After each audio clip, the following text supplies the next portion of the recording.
We are live. Well, not live, we're recording.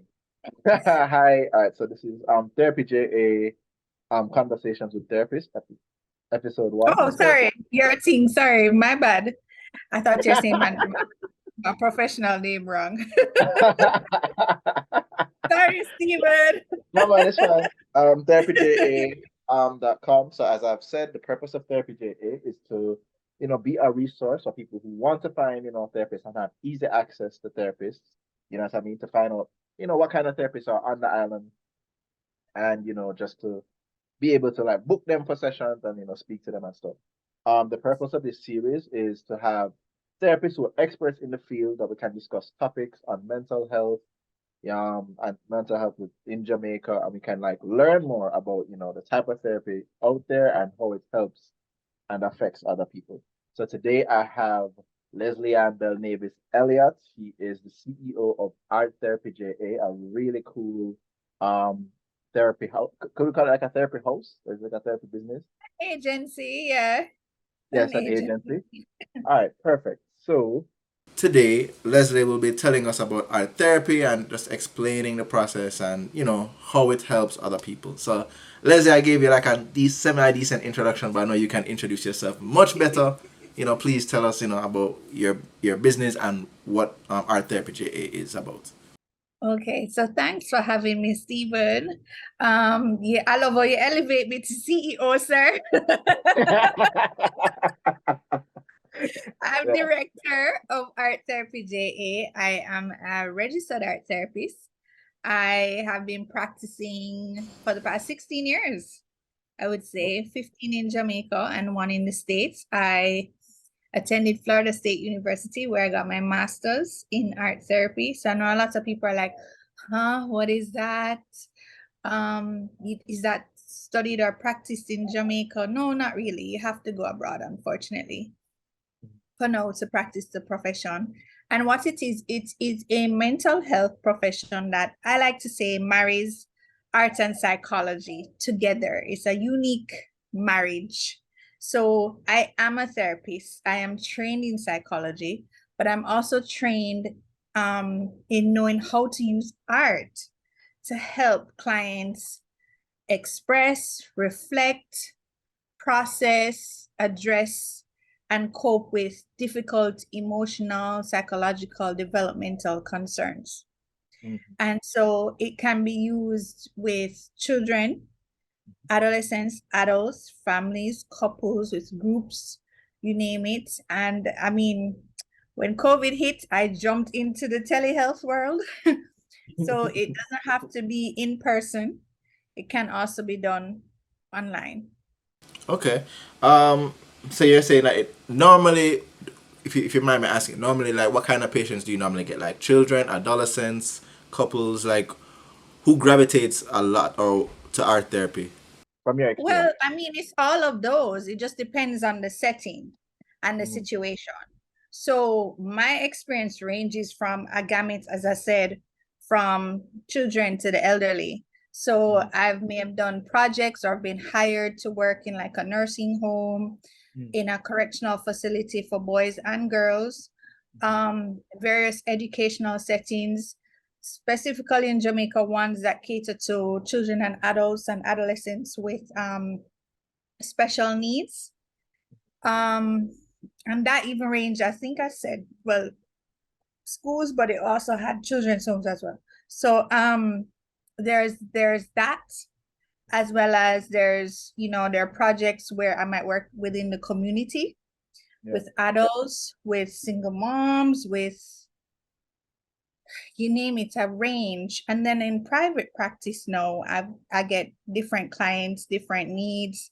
Some clients might be couples, some are, I say I have family sessions, both in the agency Yeah. and privately. Um, so it's a really unique range, Stephen. The only setting I haven't worked in Jamaica is within the hospital. Oh, But that I would want have. Oh, you want to? that was one of my training sites, so it Mhm. can be used. And the thing is, all of these settings and with the different what we would call populations, meaning clients, you might call them patients, Yeah. but patients is usually within the term within a medical setting. So my clients, because it's different locations and settings, the approach may change, as well as depending on what we call the needs. So what I mean is like, what's going on? Are they dealing with trauma? Are they dealing with grief? Do they have a developmental disability and they need support with focusing or communication? So it ranges, and so my approach with art therapy changes.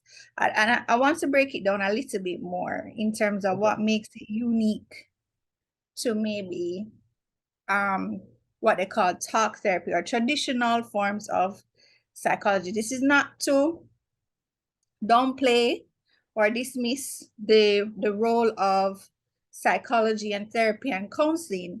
Those are valid outlets for clients. The thing is with art therapy is that the materials that are used each have certain therapeutic qualities that kind of, what would I say, invoke certain emotions. So it might help you to relax.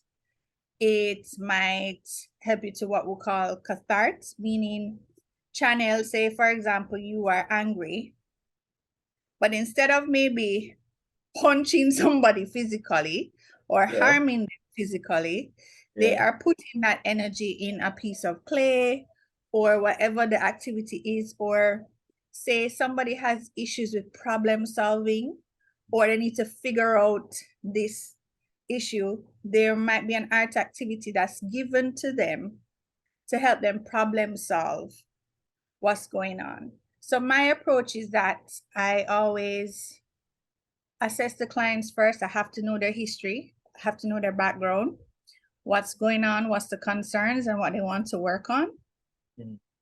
Once we've established those treatment goals, each session, including the art therapy activities, are tied to those goals to help them work through and process that over time. That's thorough research though, right? So like if somebody is struggling with like an abusive home, you would have to come up with like the type of art to help them cope with that or to express When you that. say I come up with a type of art, what do you mean? Like the type of exercise, I mean. So like you'd be like, okay, we're going to draw these type of things to tell me how you're feeling home. Is it kind of like that? Yes, that's an example of one of the things. So it there, let me break it down again for your listeners. There is also not just the activity, but the materials that are used. So this would range from so you might do things like drawing, painting, sculpture, photography, or digital art. And then you have different art materials, which range from drawing materials, which is like markers, crayons, pencils, paints. Paints is painting materials. And even within the paints, you have a range of paint materials that have different, how they're used and manipulated is different. Then you have sculptural materials like clay, Play-Doh, or depending on who are working with, flour and water, right? And then the digital world where a client might be drawing on their app and they're creating whatever. And then it's a mixture of those things. So it's not, I want persons to understand that it's extremely different than an art class or paint and sip. Whereas an art class, the teacher gives you an example of a concept and the material, and you're gonna try and make that and you're graded. Or a lot of people think paint and sip is art therapy. So I don't think paint and sip is art therapy. Yeah. What you said, Steven? I don't think paint and sip is art therapy. But a lot of people do, and they will approach me to conduct paint and sip because in their minds, that's what they can relate to, and that's what's out there. This again is not to shoot down anybody who's doing paint and sips. It's more that there's a distinction. Paint and sip is more of a fun paint class where if there's wine involved, you have the bonus of enjoying. that beverage with friends, and there's an example that's given and you are recreating what's there. It might feel therapeutic because it felt fun, you know, endorphins are running around and you're enjoying yourself, you're laughing, you're dancing, right? So people might loosely say, oh, I did therapy because I went to be intensive. The difference with art therapy is that it's more structured. You need a trained therapist who understands psychology and how to assist the client with certain responses, like difficult things or psychological responses, as well as somebody who's trained to understand how to help the client use the materials to reflect on what's happening, to address what's happening. And if it is that sometimes the materials could cause what we call a client to regress. Yeah, of course. Yeah. Back. And if you don't know what quality of each material means and how to manipulate that and how to manage that, that can be dangerous, which is why it must be conducted by somebody who is trained in the field. When you say dangerous, like dangerous in terms of what? When they regress, is it like? What I mean is there are things with the materials that could trigger certain responses. So certain therapeutic approaches outside of even art therapy, there are certain techniques that are done. And if you don't know how to do it properly, it can affect a client. Okay. Right? Have you ever had a situation like that? Where a client regressed? I have, but I knew how to deal with it and how to manage it and how to bring them back. When I say regress, I mean it can mean like sometimes you might want a client to do that depending on what the goals are. You might want to get them to we might be going a little bit deep and losing people. So what I mean when I say regress is that it can be they regress developmentally, they regress emotionally. Sometimes because of maybe what the psychological concerns are that the client is having, there might be certain triggers that bring them back. So like if there's a client that has certain types of traumas, you have to be careful. And so, as I said, I have like seen where that may happen with a client, and then I know what materials to switch to, or how to approach it, or how to bring them back to a sense of awareness. Okay.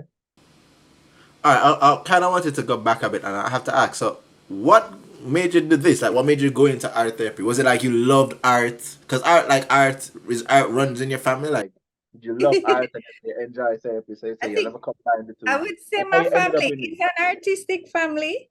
I was raised in the arts in the sense of, did dance, theater, performed at church, but art making, I was in a lot of theater and dance troupes growing up.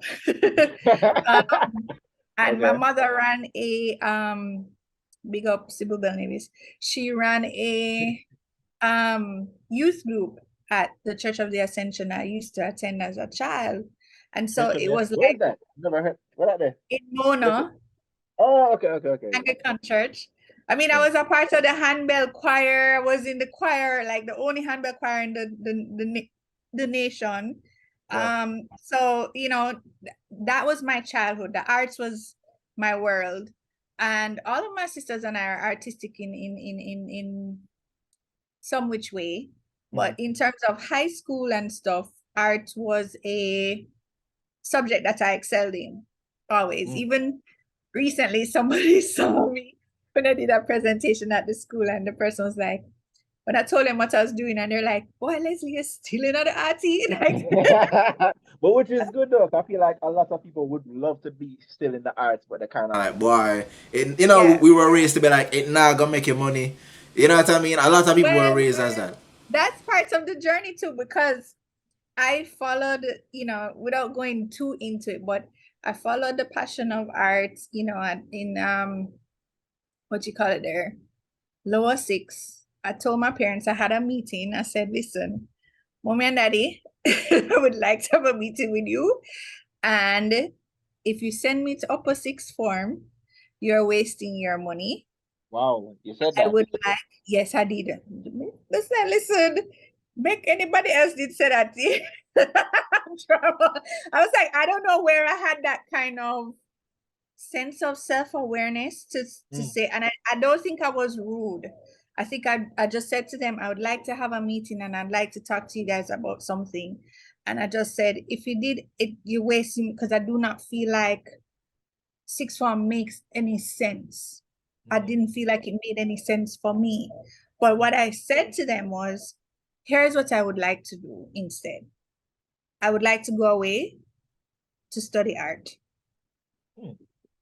And I mean, I had mixed responses, but at the end of the day, they were like, okay, we'll figure it out. This is what you want to do. We'll figure it out. And I followed at that time. A lot of my friends were going to, there was this thing where we would transition to Broward Community College. It's now Broward College, but at the time it was a community college Is that in New York? Where is that? I know in the Florida. broad. I couldn't name. Oh, In okay. Florida is a county.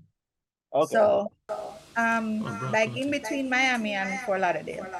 So and a lot, it's like a little Jamaica, because a lot of Jamaicans were like Still, transitioning there. always a lot of Jamaicans just At have a that place in time, it Florida. was like everybody was going there, you know what I mean? So I was Yeah. like, okay, I'm gonna go to this community college, study art, and there was a Jamaican advisor, and he was just like, okay, this is what you want to do. All right. And I followed that, Stephen, until I did 2 years there, got my associates, went on to Florida State University to get my bachelor's degree in studio art. So it was when I was finishing that program. So I'm still going on the art journey, you know. However, what I should say is that in terms of the psychology piece, I always liked psychology. I didn't know that was the name until I took a intro to psychology class at Broward. So I didn't realize that, oh, this, okay. Because I was always a student where certain friends would come to me and they're telling me what happened, or sometimes my home was a safe haven for, you know, emotionally for friends. You know, there are certain traumas that some of my classmates maybe had over the years, and they'll come and tell me. So I was always holding that space, but did not know that there was something called psychology, right? And when I decided, That can be heavy for you though, right? Normally, if you're the person that like your friends feel emotionally safe with, that they can dump. Sometimes they dump their emotions on you. So it's kind of like being an empath, but you can kind of get like, oh, I have to take on all of this sometimes. at that time, it didn't feel that way. Okay. It didn't feel that way as a student, because it's just my friend. And they're sharing something they share that is like it's past and it's gone already, and you're like, you want to say to them, say, can we, I mean, and if it was in our society now, Yeah. I probably would have been the friend who would be calling CPFSA or Yeah. Yeah. you know, Yeah. you don't know those things, and you had a counselor at school, but But the counselor no. didn't feel like, No, guidance counselor. My experience with no. guidance counselors, I was like, yeah, I'm not. This is not someone I can share with. And I mean, I Yeah. remember, oh God, I'm not going to call the name of my high school though, but well, I don't see that guidance course. No, the guidance courses that I know who are there now, I have to give them props because they Okay. are like on it, because they now Yeah. call me about cases and stuff. But at the Oh. time, one of the counselors at the time would come in and be like, "Am I stepping on anybody's corn?" So, and you know, like you don't feel confident that you can go to this person. I mean, Yeah. I had a friend one time who, it was a situation where the mom wasn't working, and you know, there might have been some abuse of power by a boss. Oh, And no. I don't know, I just remember one day, I think I just went home and I was like, Mommy, I have a friend. I said she's not eating. I don't even remember how it started, but I remember I just took some tin food. My mother gave me food, and I took it and I was like, hey, I have a bag for you. Here. And I've forgotten that. And it's like maybe a few years ago, the person reached out to me and she's like, Leslie, do you realize that you did this for me in high school? And I was like, well, how did I have that capacity to think like that? And part of that, I think, is because of how my mom is. Both my parents are very caring and will give to other people, but my mom, especially with how she was raised in the Salvation Army, I think that is like a part of them. And so when I came and I said to her, you know, I have a friend that this is what's happening. So I have seen the threads of like philanthropic behavior, caring, my experiences throughout the years that I'm like, oh, so it was always, the seeds were there. Yeah. So again, we're going a long story to tell you No, man, no. It's good.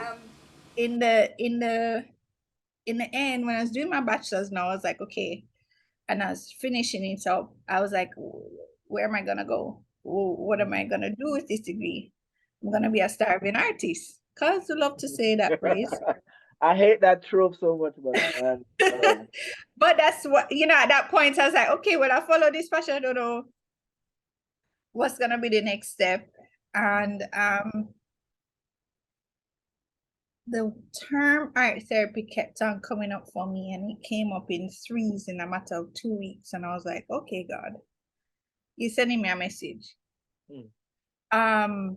One friend said, check out this thing. I said, no, but my teacher said that art therapy is when you repair the room with the paintings and stuff like that. So I dismissed her. I was like, oh God, here she was. But I think she was also telling me about occupational therapy. So I was like, no, And then I think the teacher said it, and I was like, huh? And then the third time now, I was in a class, and some of the classmates said to me, I said, boy, I don't know what I'm gonna do because I have to go back home. And they went, why don't you check out art therapy? I said, art therapy? I said, but that's repairing the walls. I said, no, that's not what it is. That's not what it is at all. And I was like, really? And they're like, no. They said, we have a program here. Go to the director and talk to them and see what they said. And I said, okay. And I left the class and walked over to the director, made an appointment, and said, hi, I'm interested in finding out about art therapy. Can I volunteer? And the director said, Dr. Marsha Rosal said at the time, we can't do that because of HIPAA laws. Again, it's a confidential situation. And even when persons come and they ask me to volunteer, it's the same thing, because it's like, it's one-on-one, like, what's he going to sit in the room? Like, it's a confidential process. And so she's like, well, you can take the intro to art therapy course. I took it, and I do everything I needed the course to convince me. I just researched it and said, okay, well,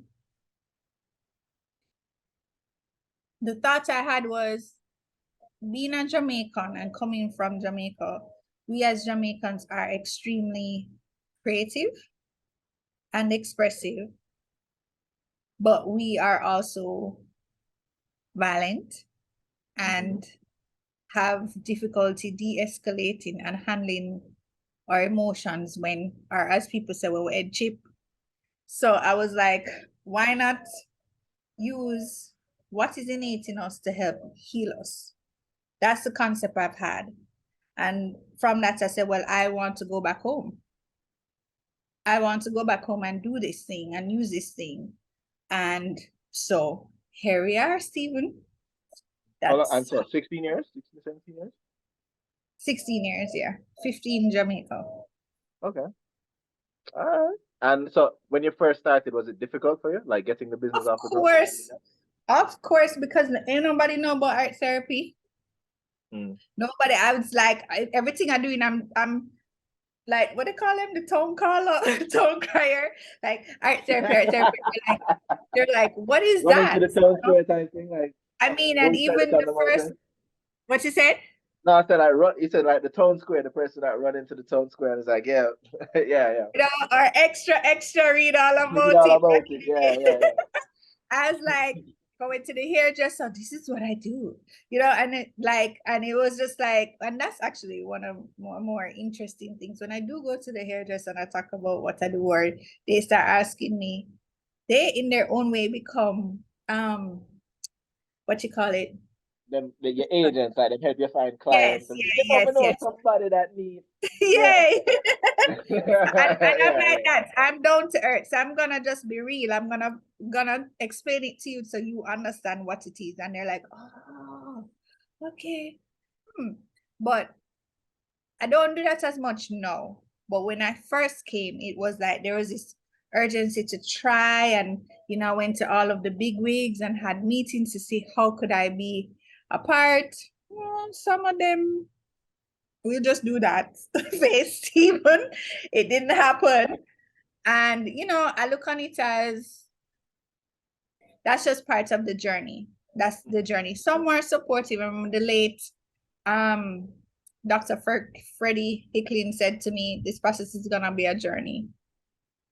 I said, okay, I'll take that. And even the first job I got when I came here, was with a school with adults with disabilities, and even what I got paid monthly, it didn't cover the art materials. It didn't cover, so I had to get that out of pocket. There, some persons didn't understand what art therapy was. They're like, "Yeah, no guidance counselor, so they can't take on the job of the guidance counselor. No, it's fine." They couldn't, Oh. and I did because that was the in. Oh, so wait, you were a That was guidance the coach at one point? at that particular location. I was hired as art therapist, and the guidance counselor left. So they're like, additionally, we would like to hire you as guidance counselor, but they Oh. didn't understand. They didn't Yeah. understand art therapy role, and I have had to develop what that looks like for people, and what when I work in certain settings, what it looks like. There is another setting many years ago, a correctional facility, and when I wanted access to files or to put information in, it was like, huh? You're the art lady though. I said, no, I'm not. But I must big up the superintendent at that time. She fought, she advocated. I thought I would have gotten resistance, but she advocated, and she was like, listen, let's have a meeting with all of the medical, psychological team. I was Belnavis at the time. She was like, listen, the head of the psychology department for DCF has said she has access to these things. Please allow her to put information in, because this is a mental health profession. And I was like, Wow. yeah. So Somebody gets that, it. yeah, Yeah. yeah, yeah. Yeah. But Yeah. that took years, you know what I mean? That Yeah. and so it's been part of the process, and there's no professional body that protects the profession of art therapy out here. Mm. So although you have Jam Psych that Yeah. protects psychologists, I mean, I am registered with the American Art Therapy Association, and I have an ATR, which means that I'm a registered art therapist with the Art Therapy Credentials Board. But it's two different countries. That's the US, this is Jamaica. But I try to stay within whatever ethical standards that I understand for the framework for the profession, as well as out here. And so persons, if they're hiring an art therapist or they need an art therapist, they need to do some background checks to ensure that Are there they other have art therapists out there? as far as I know, no. Who's trained? No, I have not met Oh. one yet.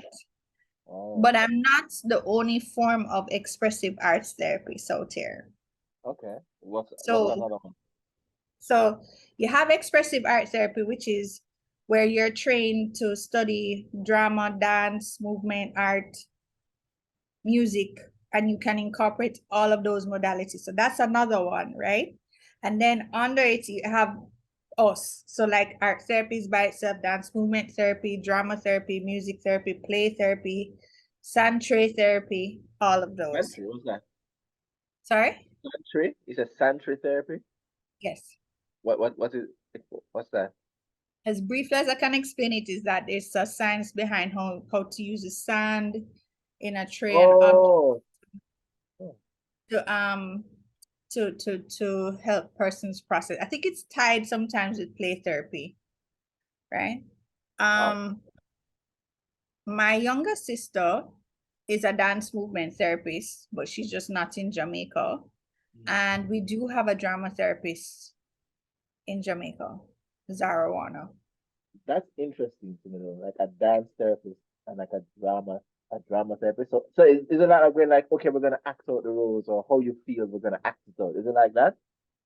Um, in my brief explanation of what drama therapy would be, I'm sorry, I I don't mean to go think it off would tangent, be but I'm just curious. it probably would involve more of the role playing and how you're using aspects of drama to help people process. So yes, it probably would involve some form of acting. Whereas, my sister Stephanie, who is a dance movement therapist, she looks at the body and movement. Mm. Sometimes we hold traumas and stuff in our body, so it's how to process and get that out. All three And of then your sisters are therapists in the house? no. I said my Oh. younger sister. Oh, okay. I'm like, No, the LS is in a different category. oh, okay. In how do you think mental health is viewed in Jamaica? Do you feel like there's a negative stigma attached to it? Like, what are your thoughts on that? One of my favorite words is evolving Mhm. to use.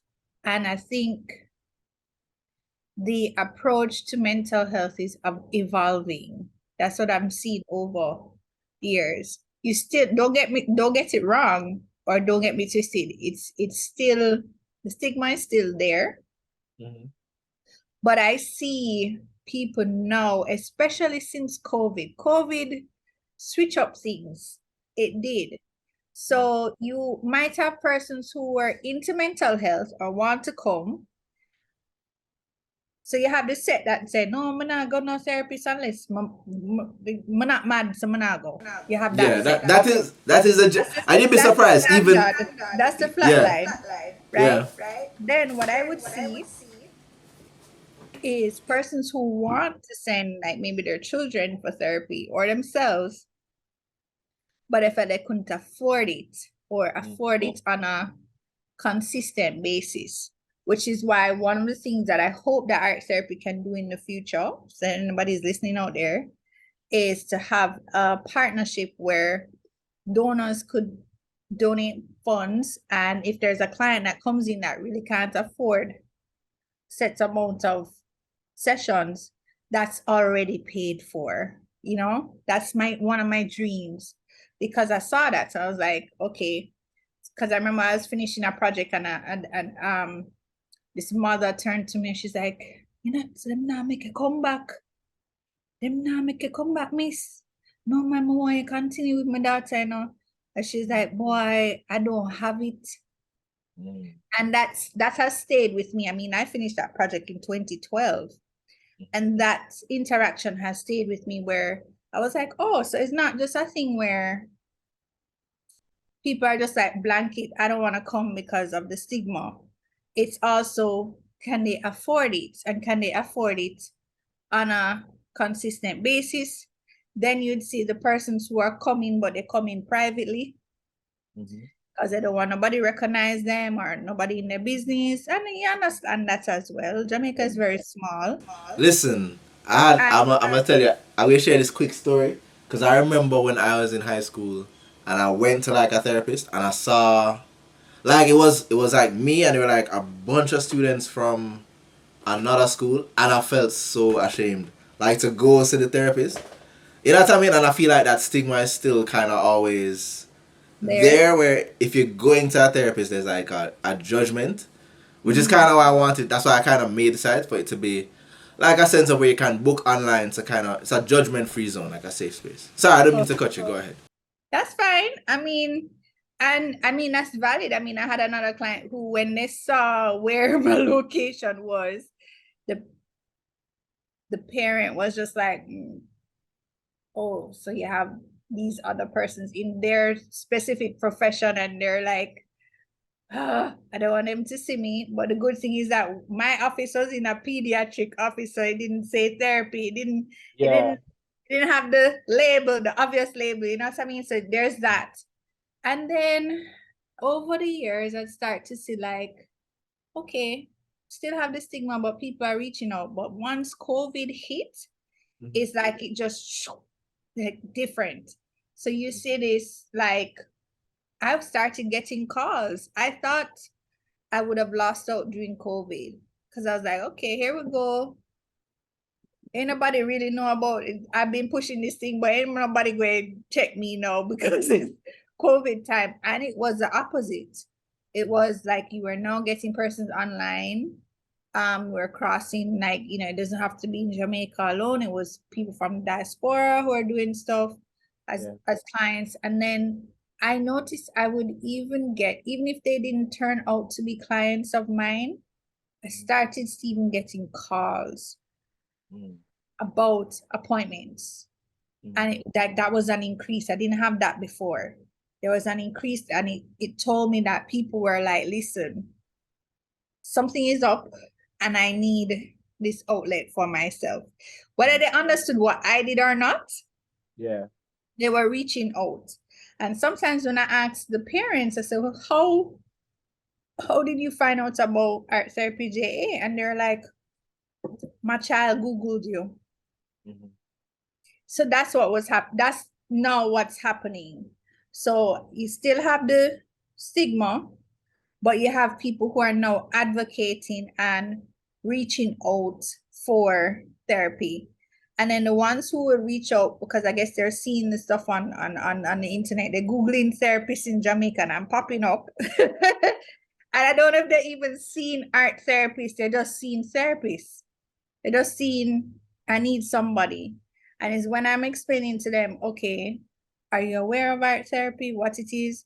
Some persons would be like, oh, that's different. Okay. Why not think I want that? So don't. Or some of them will be like, so I have to draw all the time. I said, no, not necessarily. We do talk. And then someone said, boy, you know, I think I prefer that. That sound different. I'm gonna come. So that's why I said it's evolving. I like that. No, that's really cool. So you have been having a lot more patients now at this time. How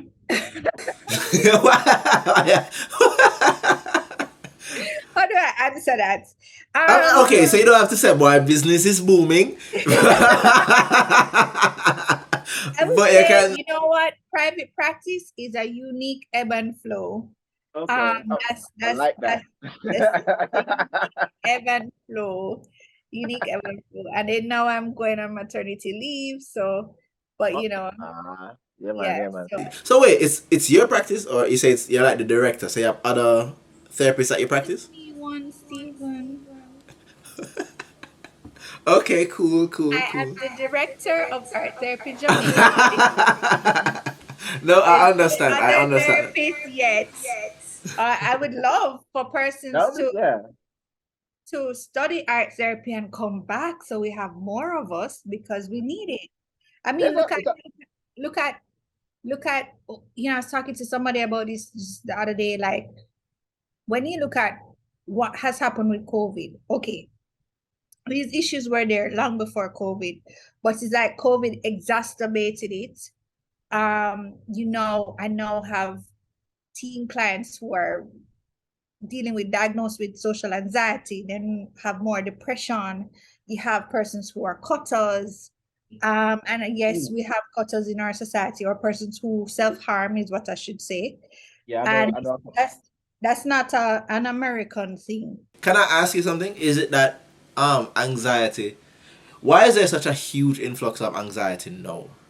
Like, do you think it's because of like technology? This is a very ignorant and old. I feel like it's an ignorant question, but I feel like it's a good question to ask. No, it's a very good question, and it ties into what I started to say, that I have started to see that the clients who are coming to me, especially during COVID to now, there was a range with like social anxiety issues, depression, self-harm, and then you had splitting of relationships or family dynamics, and then the grief was there too, and then trauma is in there. These are things that are standard, but for me, in my practice, I saw an increase in those needs. I don't think I can give a blanket answer to your question. COVID and elements of it in terms of the constant theme of death, you didn't know what this condition entailed, it brought maybe about a certain amount of fear and anxiety, because I know, like, if I was in a space, I didn't understand it, so I thought if I inhaled I would catch this thing, you know what I mean? So and then it's like you learn about it and you're like, oh, okay, so there is just this like level of, or you feel like if you go outside, so think about that, and then you think about what can happen in somebody's brain around that. You have to be constantly washing their hands. That's gonna make you anxious, or anxious about people. And remember, a person's probably had some of these symptoms before. Yeah, you cough and everybody start look at you wrong. And then this, no, when I say symptoms, I mean anxiety. Oh, anxiety. Oh, sorry. Yes. And this is now exacerbated. So I think that's what it is. And I think somewhere in those 2-3 years, there then became this push for, okay, we do need mental health support because this is rough. Yeah. And I think that's what it is too. So it's like everybody's recognizing, oh, I'm anxious, I'm this, I need help. So that's why so I see it as a combination. So have you ever had like a case where where a client, he was hitting roadblocks and he came to your practice and like had a breakthrough? Or you've witnessed like a breakthrough? Like what's a I've had great many breakthroughs in many of my sessions with my clients. Okay. Different ones. I always popularly speak of this one with a young client who had form of a developmental disability that affected his speech and ability to hold things.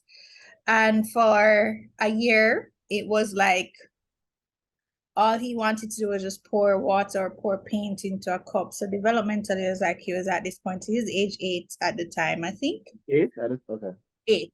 And I said, okay, we're gone a year and we're about to go into the next year. I was like, well, I'm not sure if this is, making any sense or having any impact. And I said, all right, I'm going to switch my materials. Remember I talked about this earlier, that each art material has certain qualities. So I changed it from the fluid materials, the water, to more structured art making materials. And I gave him, there was a marker there was glue, and I think glitter.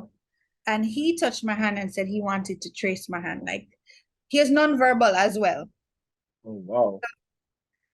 Communicated in actions and gestures. No, I understand. Yeah. I'm saying that for your listeners too, just in case they're like, what she mean? Yeah, So yeah. so he's like, he would trace my hands, he traced my hand and I traced his, and then he pointed to the glue and I helped him. And he made this thing and we put the glitter on and stuff. So I said, what did you make? And he kept on going like this with his hand. So what is this? And I called everything on God's green earth. I was like, what? sun, I said sun, moon, star, tree. Oh, no, no, no. And the school was in a church hall at the time. Yeah. And the classes that were singing, I think it was circle time. And I just said, school, Oh. what did you make? Me, you, and the school? I said, yes. You see, after that, Stephen, it's as if developmentally there was a shift. He would come into the session and actually touch and tell me that he wants to put the papers down, line it up this way. He wants the marker, he's drawing things that's in his space. So there was a shift developmentally. I've had breakthroughs where, you know, there are clients who come back, whether it's a young client, they might come back and they'll be like, you know, maybe they might be struggling with depression and there's a shift in their approach or what's happening. I have clients who come back and they're advocating for themselves. They're like, you know, they might have had a difficult trauma and they have to deal with somebody and they're like, okay, I'm setting my boundaries. Mm. This is what's happening. I had a young teen client who was dealing with grief and depression during COVID because they lost a family member. And we worked maybe for like almost a year. And we had finished and months had passed. And the client sent me a picture because that client started to digitally use the art to cope with how they were feeling. There's a lot of symbolism in their work, what represented sadness and happiness for them, and where they were at with all of the emotions that they were feeling with the loss of this person and then just COVID and everything. And this was their update. They just sent me a picture and gave a, you know, a blurb about what the image was about. And in essence, they were in a space where they appreciated the living caregiver more and where they were at in how they cope, how they were feeling in terms of their grief. And it was like to see that, I was like, okay, that client has been using what came out in the art therapy sessions as tools for themselves to cope. Wow. When you, What happened? What sorry? happened to the child that was 8? Like, how is he now? Well, oh, well, that's a good question. I don't know now because I'm not working with that client. That was a project and I worked with that student 2010 to 2012. Wow. I'm very curious as to how he is now, because is he like Funny is that enough that autism? no, I didn't know. It wasn't autism. And not Okay. every developmental disability is autism. We have Okay. a wide range of developmental disabilities. There are learning disabilities, there are reading disabilities. Autism is a developmental disability, but you have others. There might be cerebral palsy, Mm.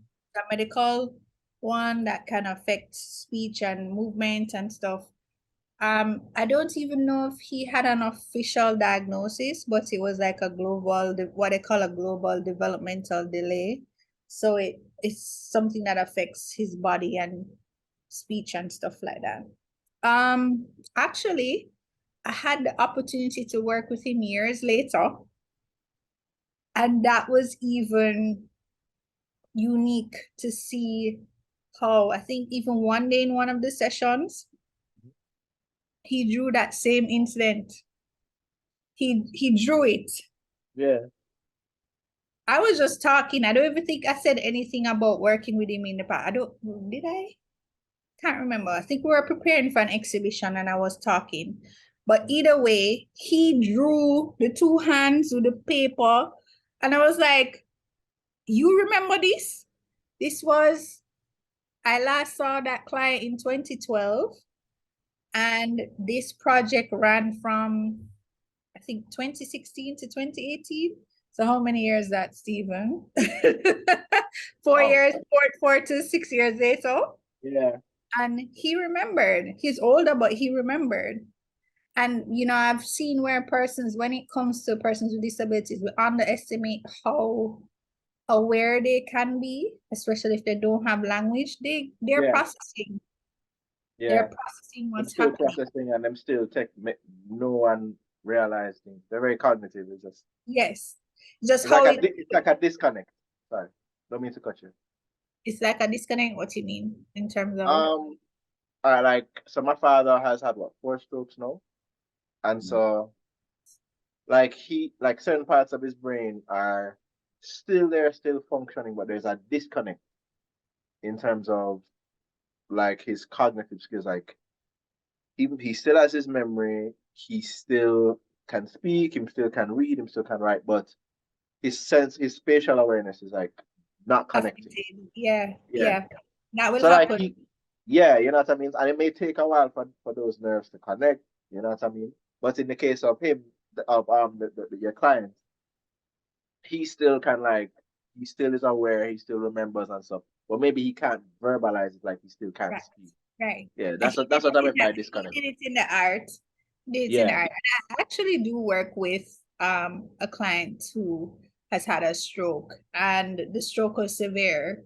So I do see where there are issues where in the process there is that cognitive um there's some issues cognitively Mhm. and some issues with spatial relational awareness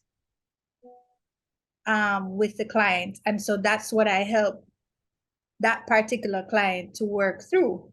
Mhm. Right. Yeah, I mean, there are other elements in there, and I don't want to give any identifying information. Yeah, yeah, no, understood. But But so it's a very long process as well, though. I didn't yeah, realize like a stroke recovery takes like a really long time. it also Like, depends oh, on the how severe the stroke was too. yeah, yeah.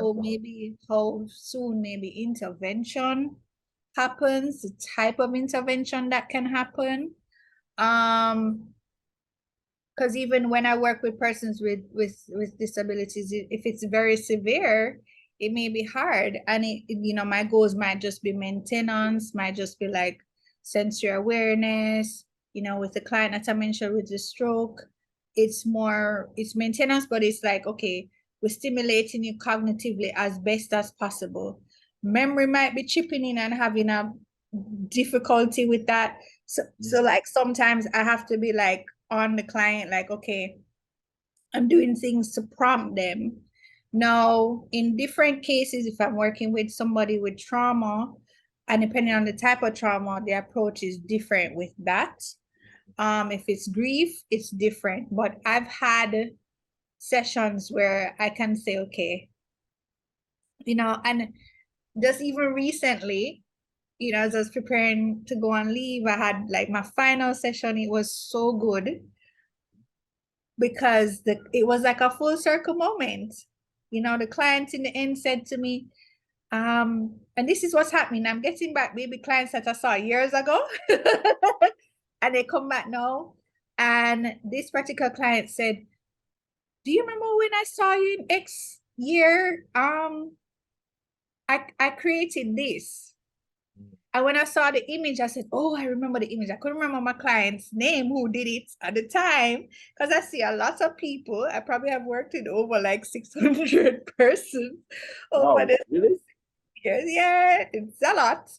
Yeah. Because I did a lot of projects too. So it was like, it was one setting I was seeing like 80 girls, you know what I mean? So that's up to 15. I'm gonna see so quite a few people. So yeah, so Yeah, yeah. the client was just like, "Do you remember that I did this?" And I remember the image, and I said, "Yes, I know this image. I remember this image." And the client said, "I did this, and this is how this is when I did it. This is even if I didn't draw what you were asking me to draw, I felt good doing this image and just being able to talk to you. And when I left, I felt relaxed. And here we are now, how many, I think like 5 to 6 years later, working with the client. And the client was just like, they created some art as they're closing out because I'm, going on leave. And was just like, you know, thank you so much for this process, and this is where I am at now, and this is how I feel about myself. So it was really good to see that shift, Stephen. And somebody might call that a breakthrough. No, man. No, And 100% was, yeah. So so when you come back, so like what? You're going to be gone for what, 6 months? On 6 months? How long you I'm go back? gonna show 6 months. People self-employed, where to make that money, Listen, as you say that, I think this would help the mental health of women who are self-employed and going through the maternity process. We need to have something in our system that supports us, because if we're not employed to a business, we don't get Yeah. maternity leave. You don't get maternity leave. Yeah, so we need that support our mental health. No, man, It's, no, man, that's it's true for funny, sure, but huh? it's real, But more than likely I'll be back in July. So Oh, sorry. All right, so thank you very much, Leslie, for such, you know, a good contribution and just telling us about art therapy. Jay. It was very enlightening. I'm glad to see that you're one of the few that's doing it out here and doing so much for mental health in Jamaica. Where can people find you? Tell people where they can find you online and stuff. so they can find me online, Facebook, YouTube channel Art Therapy Jamaica. Instagram is Art Therapy JA, and Twitter is Art Therapy Jam. And they can email us at, well, me at info@arttherapyjamaica.com. Thanks a lot, you guys. Thanks a lot, you guys, for tuning into Therapy JA. Tune in next week. We'll have some more guests and we'll have a lot more contributors on mental health and, relationships, that type of stuff. So thanks a lot, guys. And until next week, take care.